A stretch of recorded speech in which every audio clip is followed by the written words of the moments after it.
பூஜ்யாய ஸ்ரீ ராகவேந்திராய சத்யதர்ம ரதாயச பஜதாம் கல்பருட்சாய நமதாம் காமதேனவே. யோகிராம் சுரத்குமார் யோகிராம் சுரத்குமார் யோகிராம் சுரத்குமார் ஜெயகுரு ராயா. உலகெங்கிலும் வாழ்ந்து கொண்டிருக்கும் ஸ்ரீ ராகவேந்திரா யூடியூப் சேனல் நேயர்களுக்கு டாக்டர் சைதை ராஜாவின் அன்பான வணக்கங்கள்.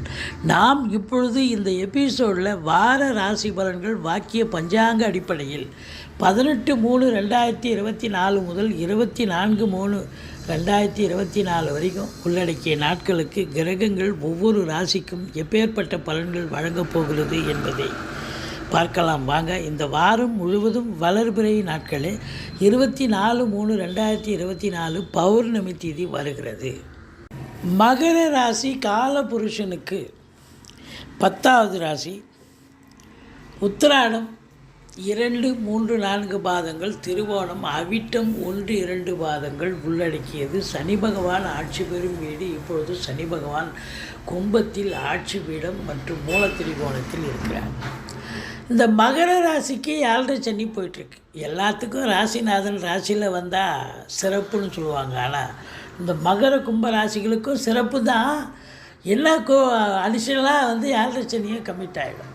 முதல் ரவுண்டு 19 வயசுக்குள்ளே இருக்கிறவங்களுக்கு தான் கொஞ்சம் பிரச்சனைகள் இருக்கும். 19 வயசுக்கு மேலே இருக்கிறவங்களுக்கு இதுதான் வாழ்க்கை, இதுதான் பயணம், இதுதான் பாதைன்னு ஒரு வழியை வகுத்துட்டு போவார் இந்த சனி பகவான்.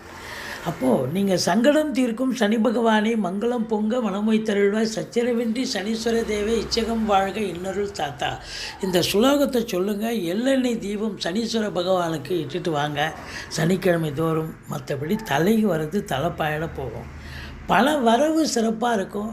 நீ உங்கள் அபிலாஷை என்னவோ அது கண்டிப்பாக நிறைவேறும். ஏன்னா மறுபடியும் இந்த சனி பகவான் இந்த இடத்துக்கு வர்றதுக்கு 27 வருஷம் ஆகுங்க. அப்போ அவர் நல்லது தானே செய்ய போகிறார். நிச்சயமாக நல்லது செய்வார்.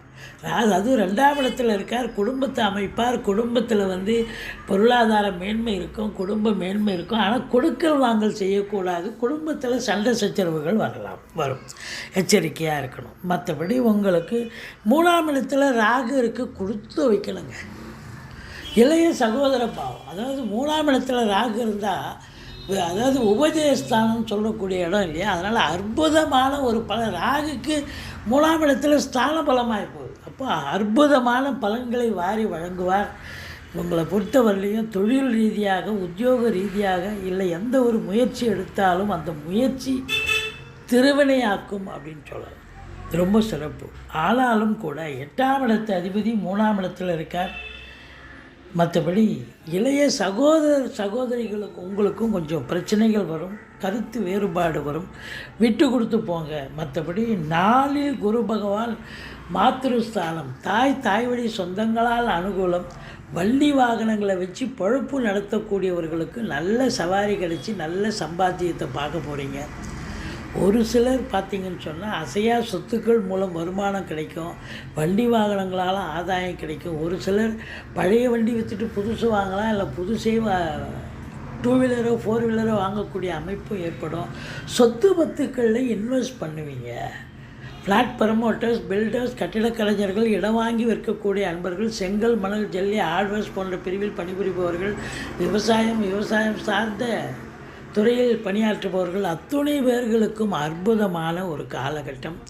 இதில் ஃப்ளாட் ப்ரமோட்டர்ஸ், ரியல் எஸ்டேட் பிரமுகர்கள், இவங்களுக்கெல்லாம் ஏதாவது ஒரு தொழிலை சம்பாத்தியத்தை பார்க்க போகிறீங்க. பிள்ளைகளுடைய உயர்கல்வி படிக்க வைப்பீங்க. அவங்க என்ன கோர்ஸில் சேரணுமோ சேர்த்து விடுவீங்க. மற்றபடி 4ஆம் இடம் சிறப்பாக இருக்கிறதுனால பிள்ளைகளுடைய நீட் தேர்வு போன்றவை பார்த்திங்க தயாராக இருப்பாங்க. நல்லா படிச்சுட்டு ப்ரிப்பேர் பண்ணக்கூடிய ஒரு நிலை இருக்கும். பிள்ளைகளுடைய கல்வி சிறப்பாக. மற்றபடி உங்களை பொறுத்தவரையிலையும் பார்த்திங்கன்னா இந்த 8ஆம் இடத்தை குரு பார்க்கிறார். திடீர் அதிர்ஷ்ட வாய்ப்புகள் தேடி வரும். வரா கடன்கள் வசூலாகும். இன்சூரன்ஸ் பணம் கைமாகி கைக்கு வரக்கூடிய ஒரு காலகட்டம். வாரிசே இல்லாத குடும்பங்களுக்கு உங்களை வாரிசாக நியமித்து அவங்களுடைய சொத்து பத்து நகை நட்டு லிக்விட் கேஷ் உங்கள் பெயருக்கு மாற்றி எழுதக்கூடிய விபரீத ராஜயோகம் வரும். இந்த 9ஆம் இடத்தில் கேது பகவான் இருக்கிறார். அதாவது தகப்பனுக்கும் உங்களுக்கும் கருத்து வேறுபாடு வரும்.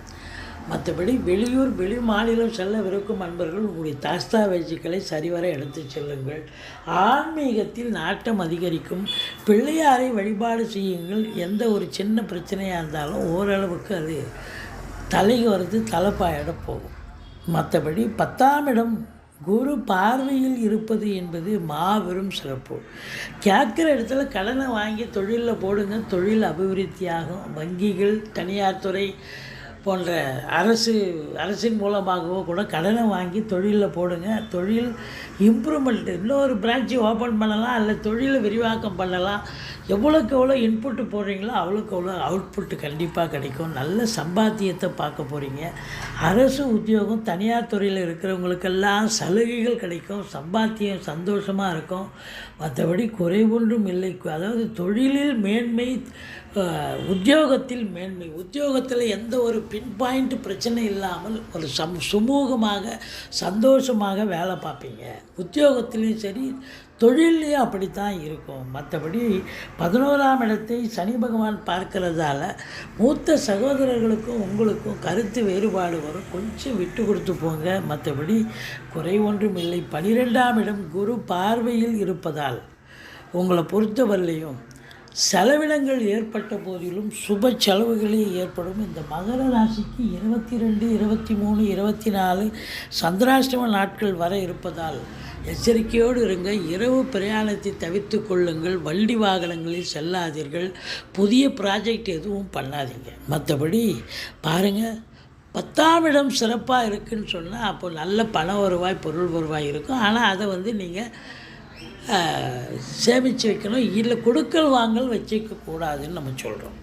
மற்றபடி உங்களை பொறுத்தவரையிலையும் இந்த வாரம் இந்த ராசியில் பிறந்தவர்களுக்கு ஒரு அற்புதமான ஒரு வாரமாகத்தான் அமையப்போகிறது.